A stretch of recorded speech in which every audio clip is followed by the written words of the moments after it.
docteur Ousmane Bangoura. Docteur, nous vous souhaitons la bienvenue. Vous êtes dans l'émission Boulbine au rendez-vous. Avec vous, nous allons parler de la notion de la nation, démocratie et décentralisation. Et merci donc à vous d'être venu sur ce plateau de la télévision nationale de Boulbine. Les téléspectateurs vont comprendre le décalage, mais ça se corrige. Et après nous donc, on va vous laisser en compagnie de la division des langues nationales de la RTG Boulbine.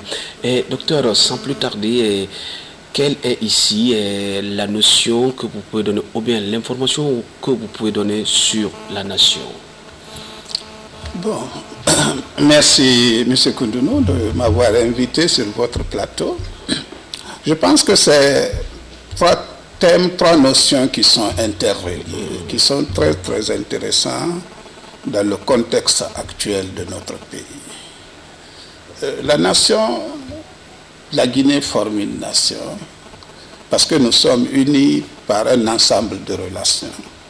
Historiquement, culturellement, nous avons le même destin et nous venons du même endroit.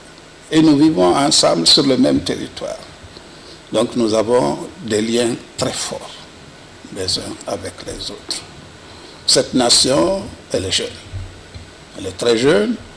Elle date de l'indépendance, du 2 octobre 1958. Elle n'existait pas avant, parce qu'avant nous étions des sujets français. Nous étions des Français. C'est à partir de 1958 que nous avons acquis notre identité nationale et que nous sommes devenus des Guinéens.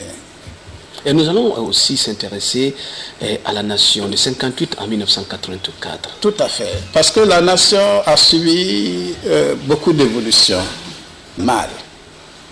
Parce qu'aujourd'hui, la nation se porte mal.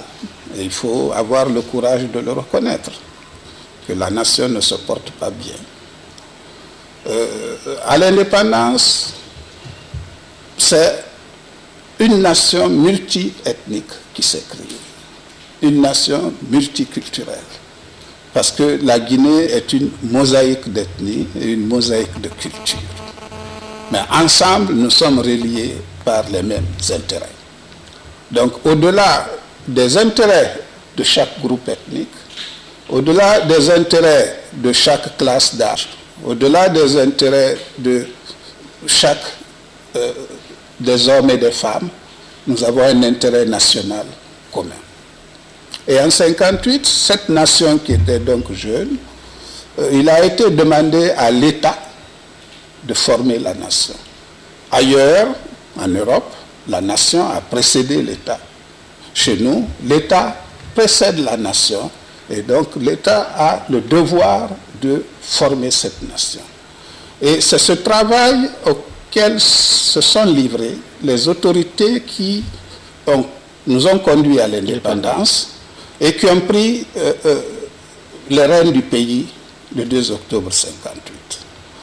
Dès cette période... À l'époque, docteur, avec quel âge? Je venais de rentrer au lycée.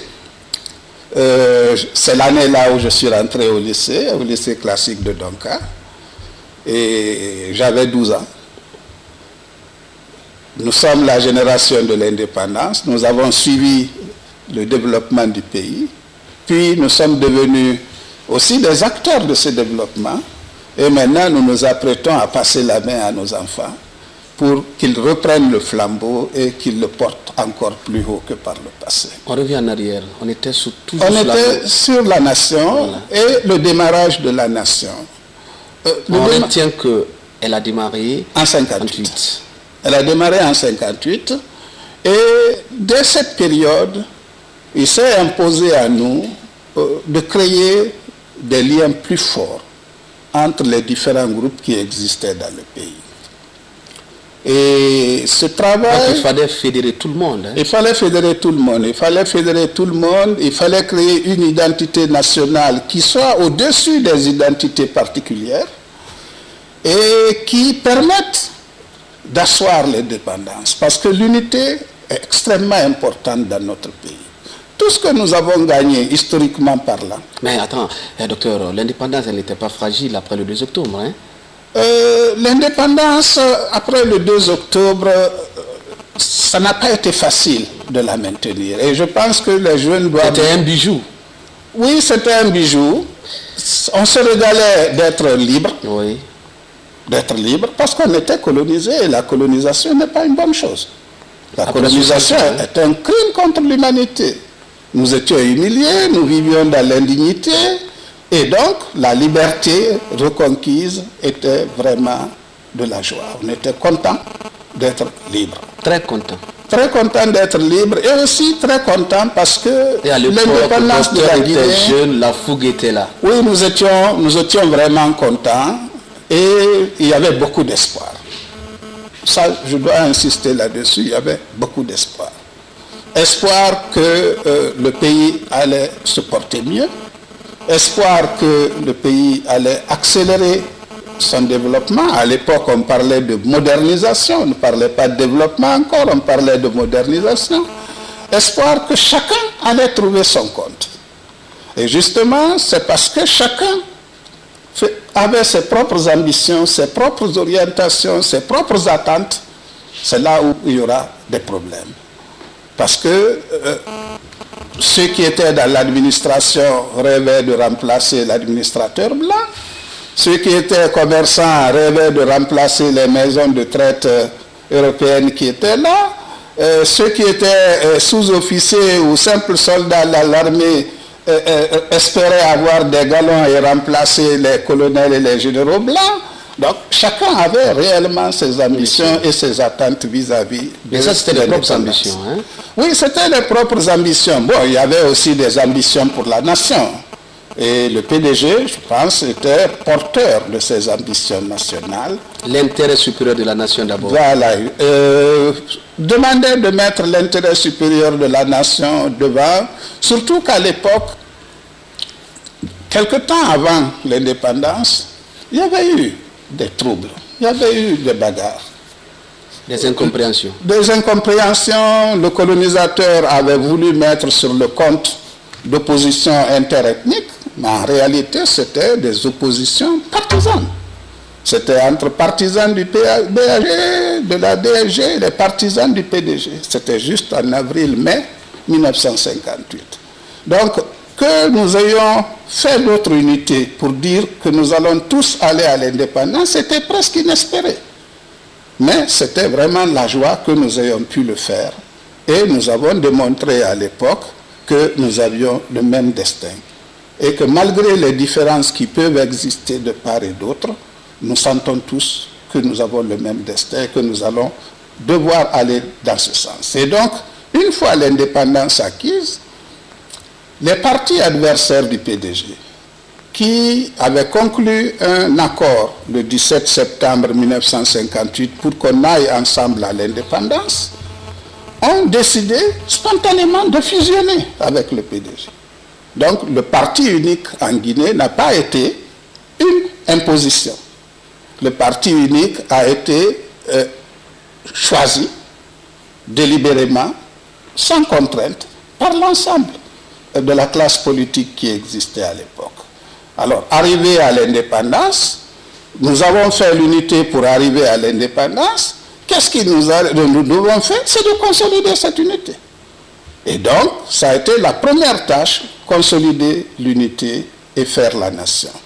Et cela est passé par une étape qu'on a appelée la démocratie nationale. L'étape de la démocratie nationale, c'était de construire un système politique dans lequel tout le monde se retrouve. Si nous vous comprenons bien, oui, c'est la nation qui va donner donc naissance à cette démocratie. Non, c'est le parti. Je m'inspire à travers votre dissertation. Oui. Nous suivons une logique parce que là, on s'est quand même débrouillé à mettre la démocratie, et comme on appelle, à mettre d'abord la nation en place.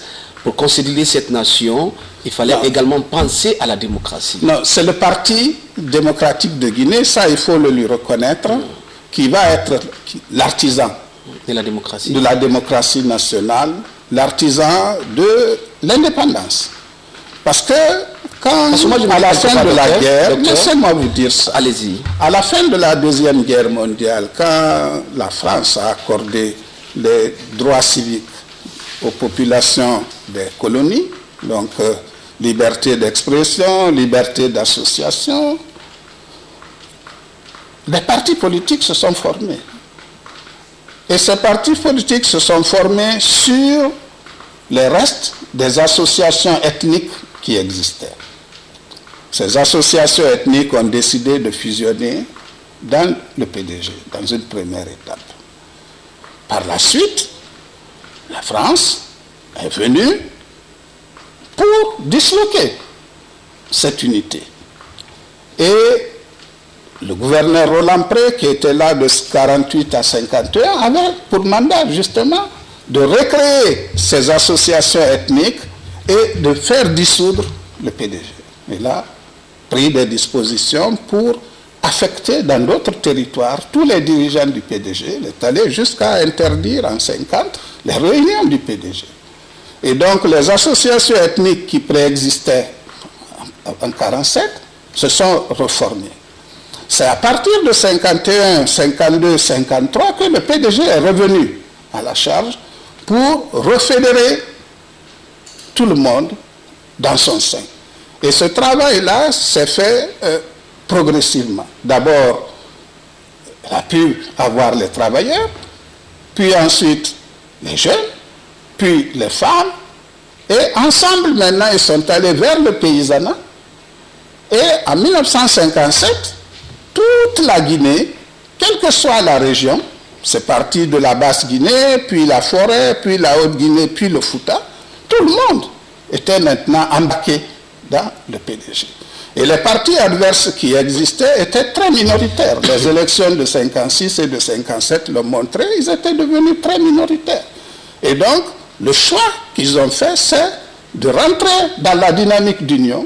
Et c'est cette dynamique d'union qui nous a amenés à l'indépendance.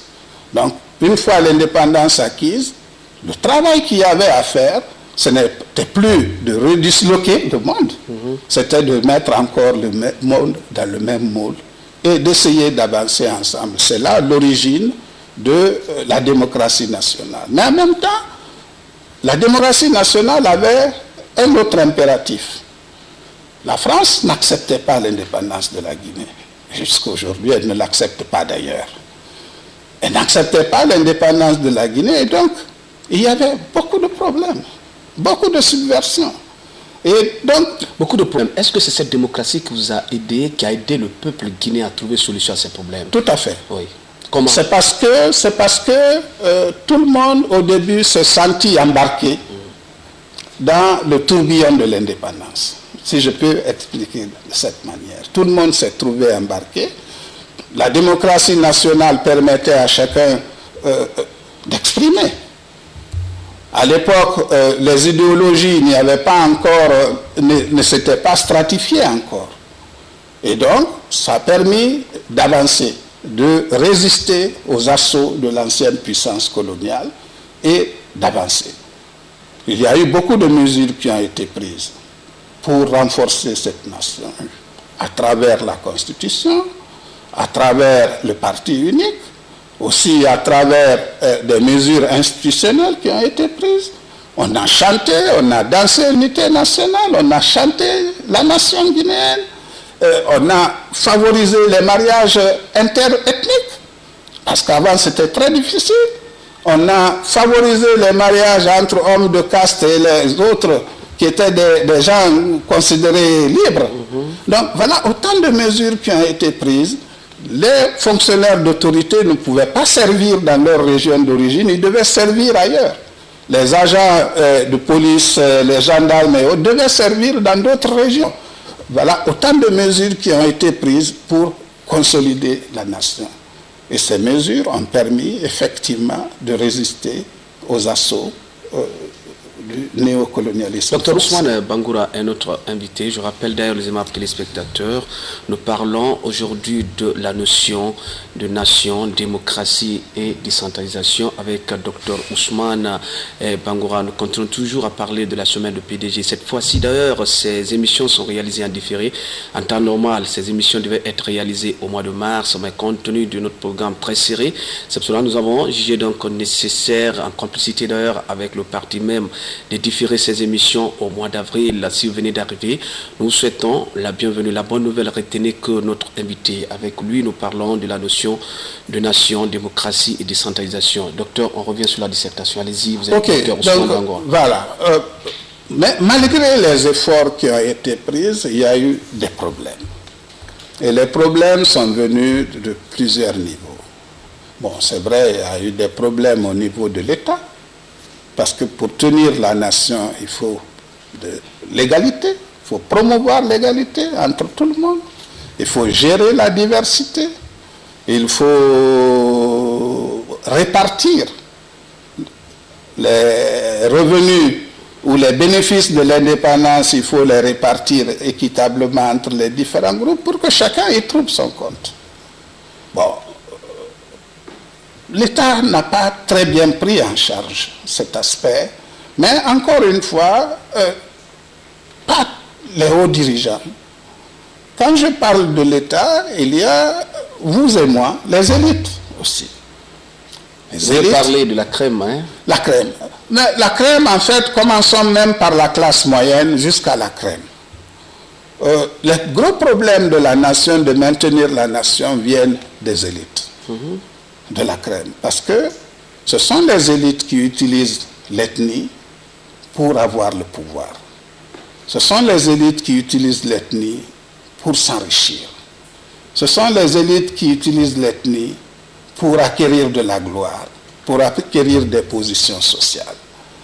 Je vais voir les gens de mon ethnie, je leur demande de venir avec moi, de m'aider, soit disant que je vais les aider en retour, que je vais aider l'ethnie. Mais en fait, c'est faux. Je n'aide pas mon ethnie, je m'aide. Et les élites, donc, trompent le peuple. Ce qui veut dire, docteur, ça n'a pas commencé aujourd'hui. Non, ça n'a pas commencé aujourd'hui, mais ça a plus d'impact, ça a plus d'ampleur aujourd'hui. Il faut le reconnaître. Ça n'a pas commencé aujourd'hui, mais ça a plus d'ampleur aujourd'hui. Donc, il y a les élites qui ont véritablement, n'ont pas joué le jeu parce qu'ils ont utilisé leur position. Mais il y a le passé. Les mentalités n'avaient pas encore totalement changé. Et comme ces mentalités prennent du temps pour changer, nous nous sommes retrouvés des problèmes. Mais derrière, il y avait aussi l'ancienne puissance coloniale qui poussait. Et l'ancienne puissance coloniale poussait pour disloquer l'unité. Parce que la démocratie en 1945, ce n'était pas fait pour faire l'unité. C'est le PDG qui l'a utilisé pour faire l'unité. Mais la démocratie en 1945 était faite pour diviser, pour maintenir le système colonial. Parce que notre union n'est pas... Quel était le sens de la démocratie du PDG? Le sens de la démocratie du PDG, bon, on a parlé de démocratie nationale dans une première étape, puis ensuite on est passé à la démocratie populaire, après 64, et encore après 67, quand nous sommes passés au socialisme. La démocratie du PDG, c'était que nous devions tous être dans le parti. Nous devions tous être ensemble. Et c'est là où vous parlez de parti unique? Oui, le parti unique était un instrument, était l'instrument d'orientation. C'était l'instrument d'orientation, c'est l'élément qui pensait le futur et qui faisait appliquer ce futur par l'État. Donc l'unité, l'État était sous la prééminence du parti. Et tout le monde était membre du parti, des jeunes jusqu'aux plus vieux, les femmes plus les hommes, tout le monde était membre du parti. Chacun trouvait son compte dedans. Chacun trouvait son compte dedans, chacun trouvait son compte là-dedans. Et en tout cas, pour ce qui concerne les assemblées, les réunions qui se faisaient régulièrement, tout le monde participait et tout le monde venait. Et les élections étaient libres. Quoi qu'on dise, les élections étaient libres et il y avait beaucoup d'élections. Il y avait beaucoup d'élections à tous les niveaux. Dans votre quartier ou dans votre village, le village et le quartier étaient régis par des élus. Vous allez à l'école, c'était des élus. Vous allez dans les casernes, c'était des élus. Vous allez dans les unités de production, c'était des élus. Au niveau de l'État, c'était des élus qui dirigeaient. À l'époque, une statistique de 1964 donnait un élu pour 111 habitants dans le pays. Donc ça faisait beaucoup d'élus. En 64. Hein? En 64. Un élu pour 111 habitants, ça faisait beaucoup d'élus. Ça faisait près de 80 000 élus, presque chaque année. Alors, ce système-là marchait, puisque ça permettait à chacun de participer. Et nous avons développé l'investissement humain. Beaucoup d'infrastructures ont été réalisées grâce à cette participation, par les comités de base, par les fédérations, par les sections. Beaucoup d'écoles, beaucoup de postes de santé ont été construits avec la participation communautaire à l'époque. Et donc, c'était un ajout au développement. Le plan triennal, une partie du plan triennal a été financée sur l'investissement humain, comme on disait à l'époque. Alors, cette démocratie n'a pas plu aux élites. Les intellectuels en particulier n'étaient pas pour. Pourquoi? Bon, ils pensaient que c'était la dictature de la majorité. Ils pensaient que le parti était davantage ouvert au petit peuple qu'à ceux qui étaient en haut.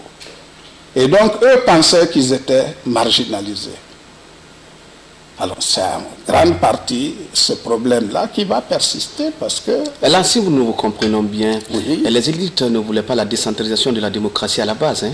Non, ce n'était pas tant la décentralisation. Les élites pensaient que l'idéologie... Je parle de la décentralisation démocratique. Non, en fait, les élites... Lorsque la base est impliquée, vous voyez déjà, voilà. Vous avez dit il y a un court instant. Mais vous savez, maintenant même, si vous regardez la démocratie actuelle, la démocratie actuelle, c'est une démocratie des élites. C'est une démocratie élitiste. Le peuple n'est pas là. Quand vous regardez les partis politiques, c'est les élites. Regardez la société civile, ce sont les élites. Regardez à la tête des syndicats, ce ne sont plus des prolétaires, ce sont des élites qui sont là.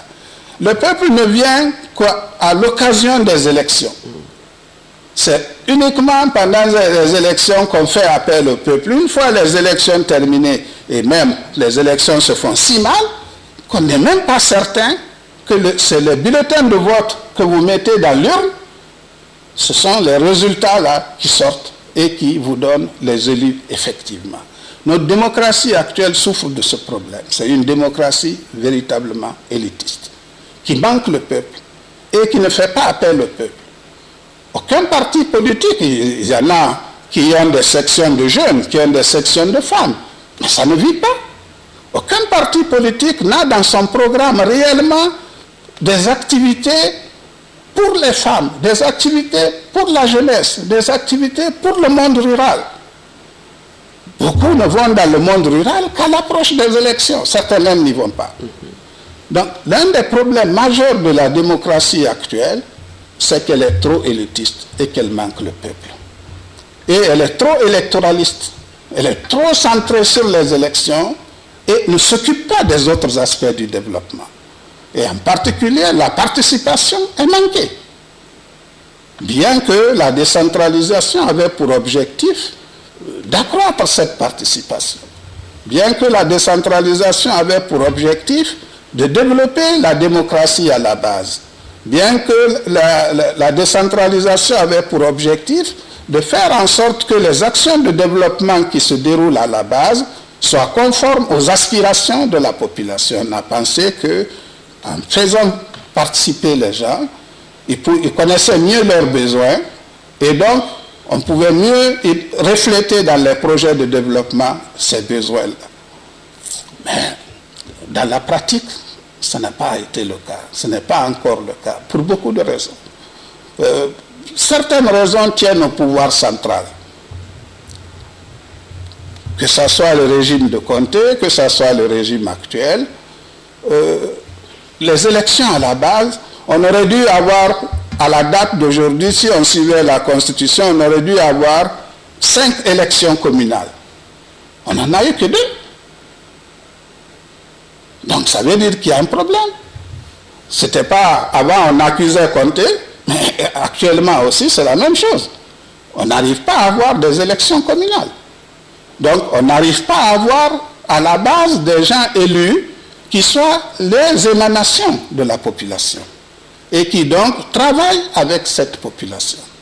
Au contraire, la tendance du niveau central a été toujours d'avoir ces élus de base, les quartiers, les communes, avec soi, avec le pouvoir en place. Et c'est ça qui nous a amenés aux disputes autour des conseils de quartier et des conseils de district, que l'État a décidé de nommer, pas de faire élire, alors que sous le PDG, c'était des organes élus. C'était des organes élus et les élections étaient très démocratiques, très transparentes.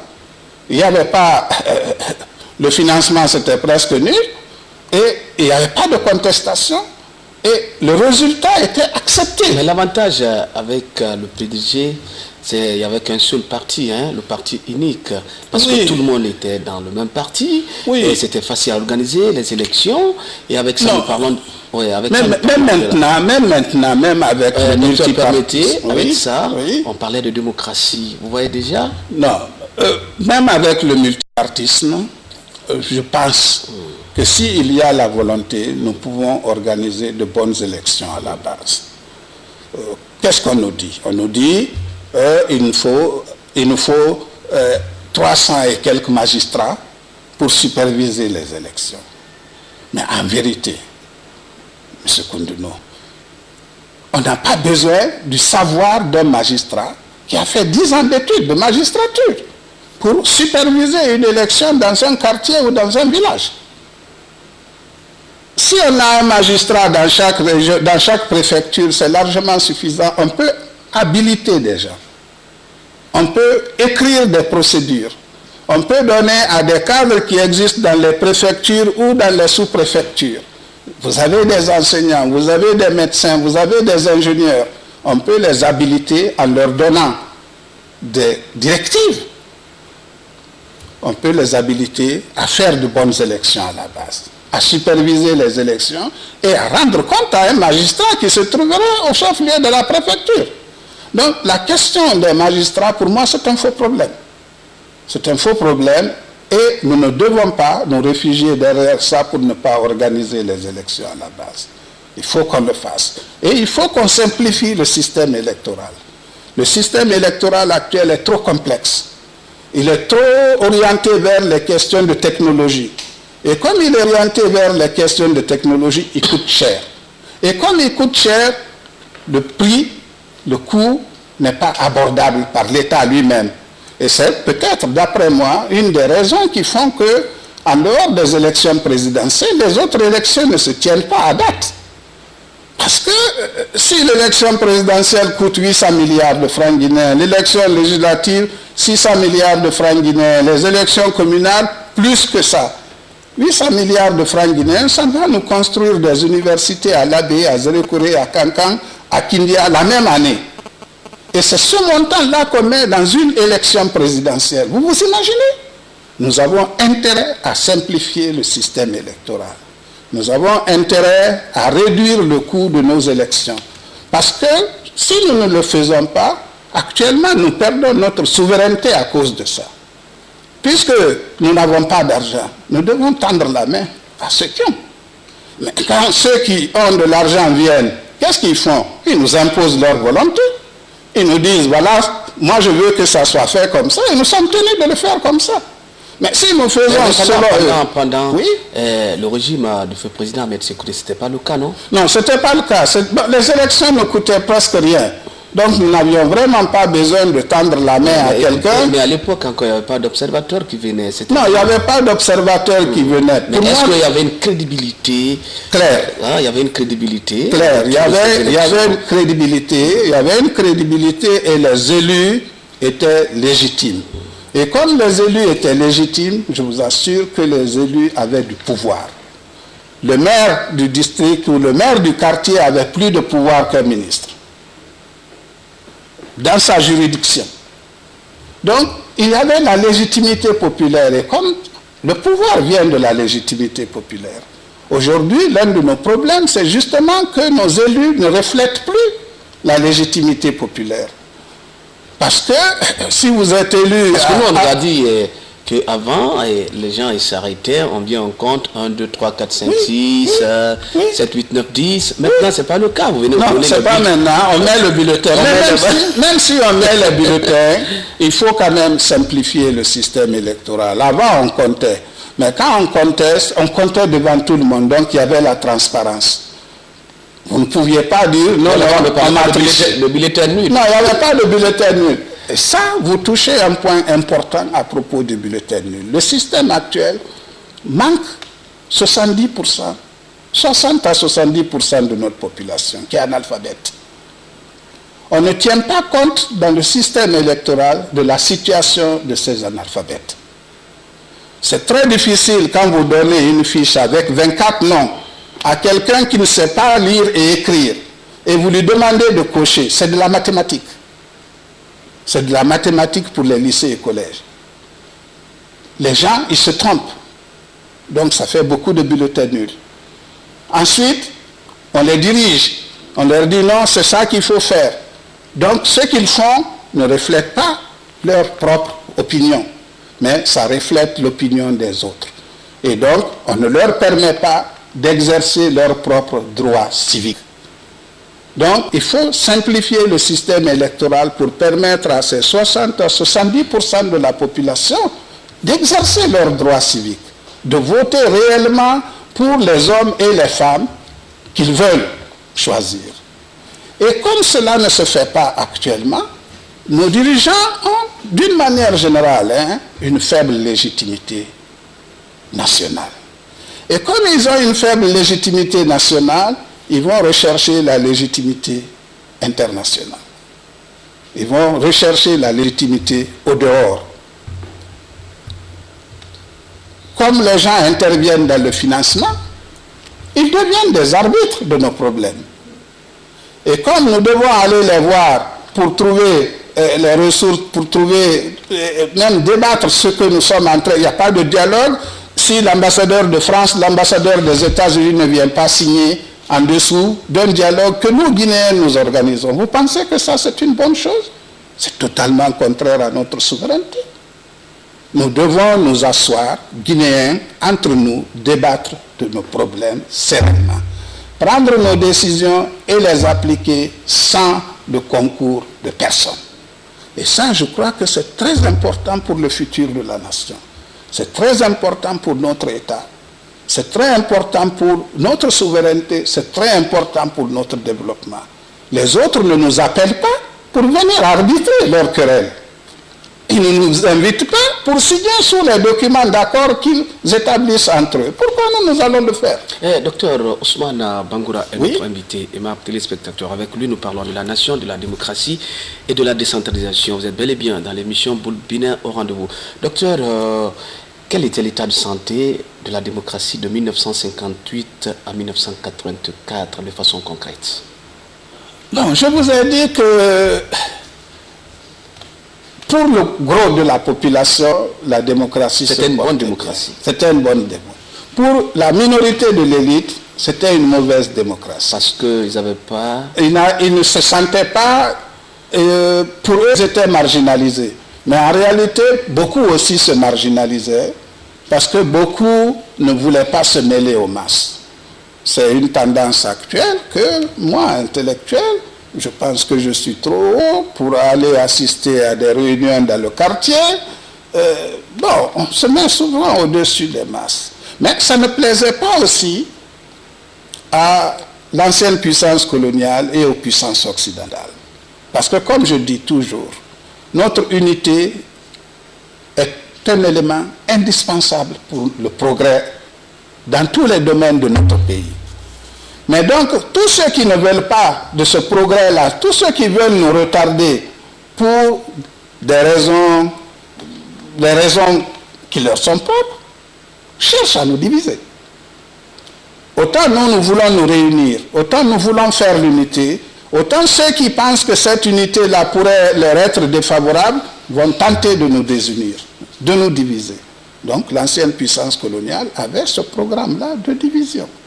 Et beaucoup de complots qui se sont déroulés, justement, ont servi à diviser, à annihiler les actions que le PDG prenait. Si vous prenez le complot de 1960, le complot de 1960 était un complot double. Il y avait les intellectuels qui voulaient former un parti qui allait servir de paravent, parce qu'en fait, ils étaient de connivence avec la France, pour créer un parti qui allait servir de paravent pour renverser le gouvernement en place. Mais parmi ces intellectuels, il y avait des anciens du BAG et de la DSG qui n'étaient pas d'accord avec leur parti, avec leurs dirigeants qui avaient décidé de fusionner avec le PDG. Ça, c'était un premier aspect. Un deuxième aspect de ce complot, c'était que la France voulait créer un mouvement sécessionniste au Fouta, à partir du Sénégal. Des armes donc ont été introduites dans le pays, des maquis ont été formés, les entraînements se faisaient dans le sud du Sénégal, et c'est quand le complot de Conakry a été découvert que ceux qui étaient dans les maquis ont cru que c'est eux qu'on avait découvert et ils sont partis, ils se sont débandés. Mais la suite de ce complot a été mauvaise pour nous. Parce que la puissance coloniale a continué de véhiculer l'idée que les peuples étaient contre le régime, que les peuples ne voulaient pas du pouvoir central. Et certaines élites du Fouta de l'époque ont repris cette idée. Mais je dois dire encore une fois que l'ethnocentrisme n'est pas une affaire peul, c'est une affaire de toutes les élites de ce pays. Les élites Soussou sont là-dedans, les élites Malinké sont là-dedans, les élites forestières sont là-dedans, les élites Peul sont là-dedans. C'est ce que je vous ai dit, ce sont elles qui se battent pour le pouvoir, pour l'argent et pour la gloire. Donc ce sont elles qui font perdurer l'ethnocentrisme. Mais dans le cas de 60, c'est que ça a créé des problèmes entre une partie de l'élite Peul, parce que ce n'était pas l'ensemble, il ne faut pas accuser tout le monde, et le pouvoir central. Et ces problèmes-là ont grossi par la suite. Ça a grossi jusqu'à aujourd'hui. Ça persiste. Vous prenez 65, le complot de 65, ce n'était pas un simple complot de commerçants. C'était beaucoup plus complexe que ça. Mais le cas des commerçants, celui qui dirigeait le complot, a fait un recrutement malinké. Il s'est appuyé sur Cancan. Et donc, au début, c'était avec la peur. Mais maintenant, ça va être Cancan, les élites malinké, coupées du pouvoir central à Conakry.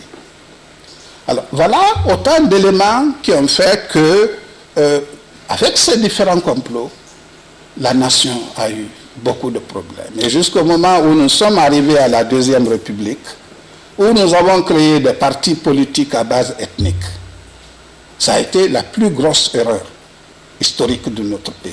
Tout se passe bien. Vous êtes dans l'émission Boulbiné au rendez-vous. C'est tellement intéressant. Nous sommes avec Dr Ousmane Bangoua. Nous parlons de la nation, de la démocratie. Et bientôt, on va se diriger vers la fin de cette émission. Mais on ne peut pas quitter ce plateau sans parler de la décentralisation. Parce que c'est fondamental. Oui. La décentralisation, elle aussi, elle a eu sa place de 1958 à 1984. Nous sommes dans la semaine de PDG. On devait réaliser ces émissions pendant le mois de mars, mais nous avons préféré cette année et parler ou réaliser ces émissions au mois d'avril 2017. Allez-y. D'accord. Bon, pour la décentralisation, ça a été une des politiques premières mises en place après l'indépendance. Ça a revêtu, après 1959, deux formes. La décentralisation administrative. Parce qu'avant, nous étions une colonie. Les décisions étaient prises par le gouverneur. D'autres décisions étaient prises à Dakar, au niveau de la fédération de la OEF, d'autres au niveau de la métropole. Nous prenons l'indépendance, donc toutes les décisions se prennent maintenant chez nous. Alors, il a fallu que le pouvoir central accepte qu'une partie des décisions ne reste pas à son niveau, mais soit transférée au niveau des régions, comme on les appelait, les préfectures à l'époque s'appelaient les régions administratives. Donc, le pouvoir central a transféré une partie de ses prérogatives au niveau régional. C'était la forme de décentralisation administrative. Il y a la deuxième forme qui était la participation. Et dans cette participation, ça se passait au niveau des comités de base, en grande partie. Le comité de base était le point de rencontre de l'administration et du parti. Le président du comité, ou le maire, comme on l'appellera plus tard, avait les deux pouvoirs. Quel pouvoir? Le pouvoir politique, parce qu'il était l'émanation du peuple, mais il avait le pouvoir administratif, ce qui lui permettait, une fois la décision prise au niveau du village ou du quartier, ça lui permettait de l'appliquer. Et ensuite, il mobilisait les gens pour faire des actions sur le terrain. Parce qu'on leur disait, cette année, il faut que vous construisez une école de 2 classes. Et c'est lui qui mobilisait les gens pour construire l'école. Le centre de santé, je vous l'ai dit déjà à l'entame de cette émission, beaucoup d'écoles, beaucoup de centres de santé à l'indépendance ont été construits grâce aux populations, qui se sont investies, il faut le reconnaître. Alors, la décentralisation a continué. Après 1975, on a créé les pouvoirs révolutionnaires locaux. Et les pouvoirs révolutionnaires locaux, c'était un pas de plus en matière de décentralisation.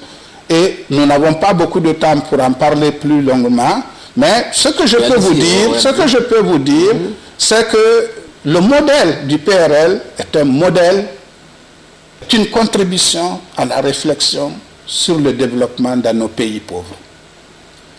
J'insiste, il y avait à l'époque beaucoup de choses qui se faisaient sous la Première République, et si on n'avait pas tout jeté à l'eau, si on avait repris certaines, c'était par exemple le PRL. Vous voulez dire que le bébé a été jeté avec l'eau de bain? Bon, cette fois, on a voulu faire table rase, mais on a fait table rase parce que... On a fait table rase à moitié? Non, totalement. On a voulu faire table rase totalement, mais on n'a pas réussi à le faire totalement parce que il y avait des éléments de résistance.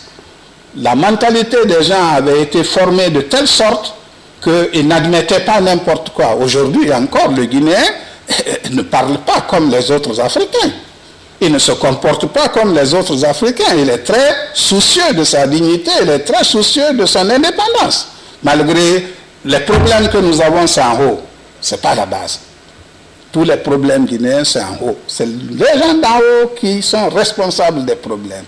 Ce n'est pas la base. Et donc, nous n'avons pas réussi à tout détruire, malgré tout. Mais on continue de critiquer. Pourquoi critique-t-on? On critique pour empêcher ceux qui sont là aujourd'hui de refaire ce qui se faisait avant. Parce que s'ils refaisaient, ce n'est pas bon pour ceux qui veulent continuer à nous dominer. Donc on critique pour ça. On critique aussi, pourquoi? Pour amener de nouvelles orientations de politique.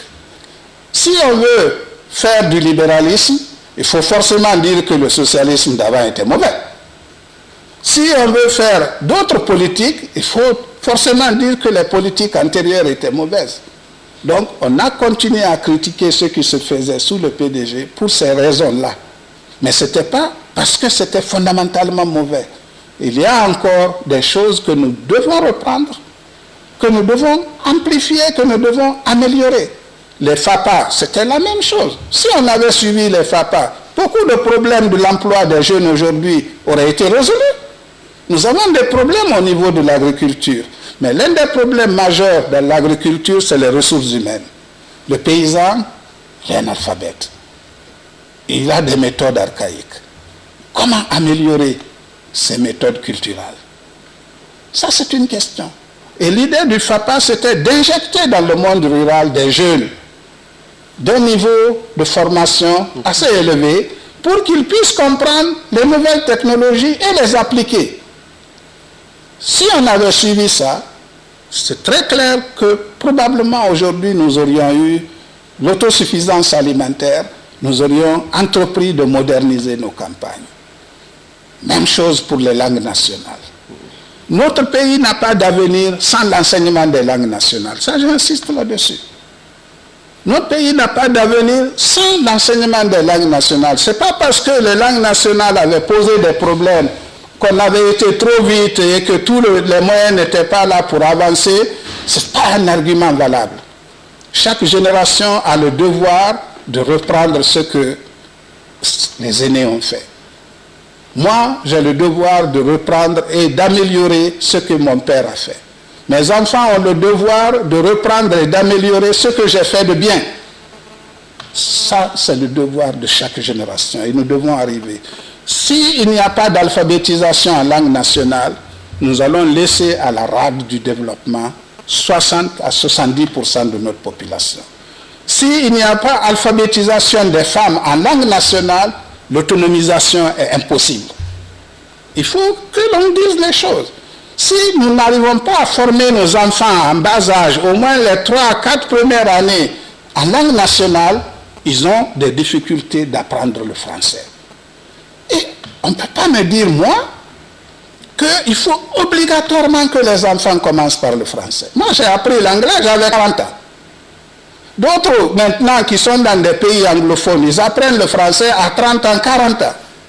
Alors, pourquoi on tient forcément que nous, les enfants, commencent à 4 ans? Ça, c'est des questions que nous devons nous poser et essayer de résoudre, parce qu'il en va du futur de notre pays. Je continue à vous rappeler que vous êtes dans l'émission Bulbine au rendez-vous. Bientôt, on va fermer portes et fenêtres de cette émission. Nous sommes très contents de notre invité parce que là, c'est un grand orateur, Dr Ousmane Bangura. Avec lui, nous parlons de la notion de nation, démocratie et de la décentralisation. Et facilement, les éléments de réponse sont au rendez-vous. Nous sommes très fiers de vous.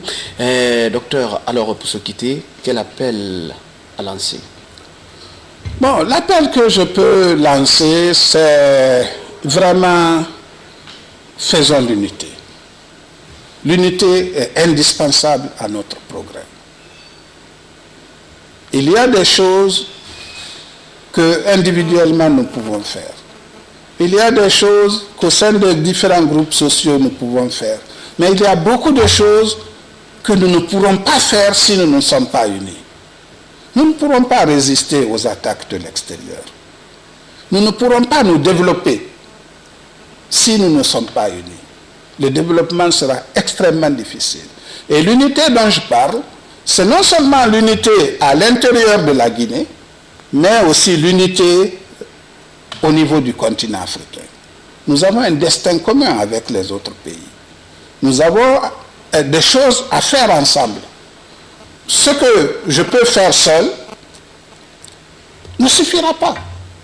Nous avons 10 millions d'habitants, un territoire de 275 000 km², donc des consommateurs, nombre de consommateurs réunis est très faible. Nous ne pouvons pas faire de grandes unités pour 10 millions d'habitants. Nous devons faire à l'échelle et nous devons vraiment essayer d'ouvrir. Il faut penser grand, régionalement, africain, et il faut agir localement. Deuxièmement, il faut revoir notre système démocratique. Il nous crée beaucoup de problèmes. Il empêche aujourd'hui le développement. Et il crée des conflits. Il crée des conflits. Tout le temps, quand il y a élection, nous croisons les doigts. Tout le temps, c'est des manifestations de rue. Les gens pensent qu'ils ont plus de droits que de devoirs. Mais leurs droits, quand ils les exercent, ils oublient les droits des autres. Donc, il faut réellement regarder notre système démocratique et il faut simplifier nos élections. Il faut vraiment simplifier nos élections et il faut aller en matière de démocratie au-delà de l'élection. Il faut que nous ayons l'ambition d'avoir des dirigeants légitimes, que ces dirigeants-là soient soumis au peuple, qu'ils fassent ce que le peuple veut, qu'ils rendent compte à ce peuple-là régulièrement de leur action et qu'ils obéissent à la volonté de ce peuple. Pour le moment, ça ne se fait pas. Ça ne se fait pas et il faut qu'on arrive. Voilà autant d'éléments et il faut que les partis politiques se financent. Il faut qu'on arrête maintenant de tendre la main pour n'importe quoi. tendre la main à l'étranger, vraiment, c'est annihiler notre indépendance, c'est annihiler notre souveraineté. Voilà quelques messages. J'en aurais eu plus si nous n'étions pas pris par le temps, mais je vous assure que nous avons à faire notre nation, à faire une démocratie pour nous-mêmes, pas pour les autres, et à faire participer le peuple. Sans le peuple, la Guinée ne pourra pas avancer. Merci. Et mes téléspectateurs, c'est pratiquement terminé cette émission. Nous disons un grand merci à nos distingués invités. Là, on a été vraiment ravis. Et merci donc à Dr Ousmane Bangoura. Avec lui, nous avons parlé de la notion de la nation, de la démocratie et de la décentralisation. Merci donc à Docteur qui a accepté l'invitation du programme de la télévision nationale de Boulbine. Et mes téléspectateurs, c'est le point final de cette émission. Dans de très bonnes conditions, on va se retrouver demain pour encore un autre numéro de cette émission. Continuez à garder votre position car le meilleur reste à venir sur la télévision nationale de Boulbine. Tout le plaisir a été pour moi.